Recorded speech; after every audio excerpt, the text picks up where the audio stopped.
पिछली 10-12 वर्षों में ऐसा कई बार हुआ है कि कोई व्यक्ति सोशल मीडिया का इस्तेमाल करके बहुत ही कम समय में बहुत ही ज़्यादा लोकप्रिय हो गया हो।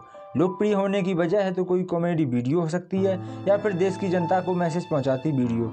हिंदुस्तानी भाऊ के नाम से जाने जाने वाले विकास जयराम पाठक भी कुछ इसी तरह की वजह के कारण लोकप्रिय होने शुरू हुए थे, जहां उन्होंने अपनी यूट्यूब वीडियोस के जरिए देश के खिलाफ आवाज़ उठाने वाले लोगों को सबक सिखाने वाला मैसेज देना शुरू किया था। यही वीडियोस जिनमें हिंदुस्तानी भाव की भाषा बेशक गलत थी पर देश के प्रति इंटेंशन बिल्कुल सही था और शायद उनकी ऑडियंस को उनकी यही क्वालिटी अच्छी लगी, जिस कारण उनकी ऑडियंस ने उनके कंटेंट को खुले हाथों स्वीकार किया और जल्द ही उन्हें देश भर में लोकप्रिय कर दिया। तो नमस्कार दोस्तों, अगर आप वीडियो में पहली बार आए हो तो हमारे चैनल को सब्सक्राइब करें और हिंदुस्तानी भाव की जिंदगी की सफल होने की कहानी को जानने के लिए इस वीडियो को अंत तक जरूर देखिएगा। विकास जयराम पाठक का जन्म 7 अगस्त सन 1983 को मुंबई में हुआ था।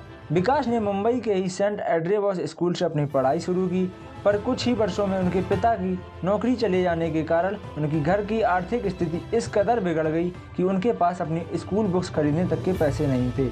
ऐसे में विकास को एहसास होने लग गया था कि उनके घर में फाइनेंशियल ट्रबल्स शुरू हो चुकी हैं और इसी कारण उन्होंने अपनी स्कूल की पढ़ाई को बीच में ही छोड़ दिया और घर में पैसे देने के लिए बाहर छोटे छोटे काम करने लग गए।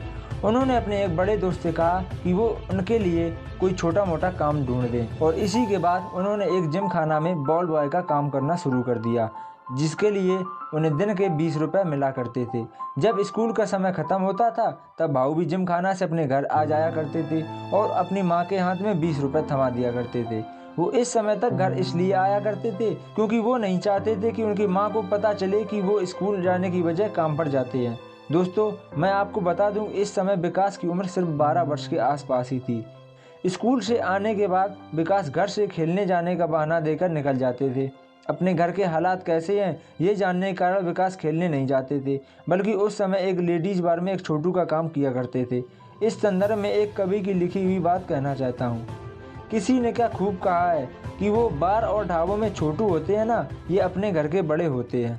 टेबल साफ करने से लेकर खाना साफ करने तक का काम उस बार में विकास ही किया करते थे, तो इस कारण लोग वहाँ उन्हें 10-20 रुपये टिप भी दे दिया करते थे। इस तरह से विकास ने बाहर की दुनिया को जानना शुरू किया।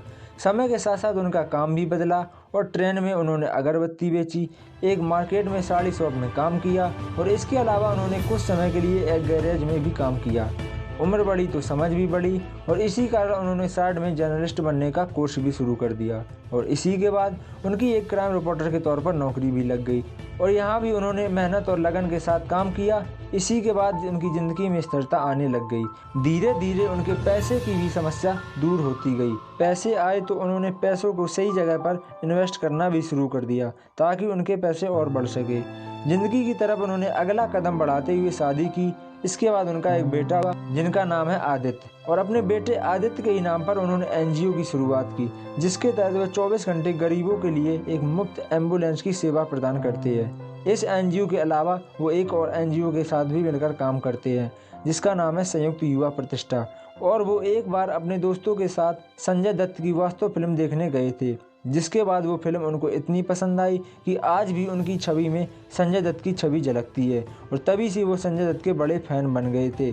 आगे चलकर उनका यही अंदाज लोगों को लुभाने वाला था। 2019 में हुए पुलवामा अटैक के बाद कई बाहरी यूट्यूबर्स भारत को टारगेट करते हुए अपनी वीडियो में मिसलीडिंग बातें कर रहे थे और जब यह वीडियो विकास पाठक ने देखी तो उन्हें बहुत गुस्सा आया और इसी के जवाब में उन्होंने भी वीडियोज़ बनानी शुरू कर दी, क्योंकि उन्हें महसूस हुआ कि कोई भारतीय यूट्यूबर्स ऐसे लोगों को जवाब नहीं दे रहा था और इसी कारण उन्होंने इस काम को खुद करने का फैसला कर लिया। यही वो दिन था जब विकास जयराम पाठक बने हिंदुस्तानी भाऊ और उनका इस वीडियोस के साथ इंटेंशन साफ था और वो था देश के खिलाफ आवाज़ उठाने वाले लोगों को सबक सिखाना। वो यूट्यूब पे पैसा कमाने नहीं आए थे और इसी कारण उनके अपने वीडियोस को कभी मोनेटाइज भी नहीं किया। समय के साथ हिंदुस्तानी भाऊ की वीडियोस ज़्यादा से ज़्यादा लोगों द्वारा देखी जाने लग गई और कुछ समय की बात थी जब वो पूरे देश के लिए एक वायरल सेंसेशन बन गए थे। अगर आपको वीडियो पसंद आई हो तो नीचे सब्सक्राइब वाली बटन को चांटा मारिए और यह वीडियो अपने दोस्तों के साथ शेयर भी कीजिए। अरे घूरना बंद करो, पहले सब्सक्राइब करो।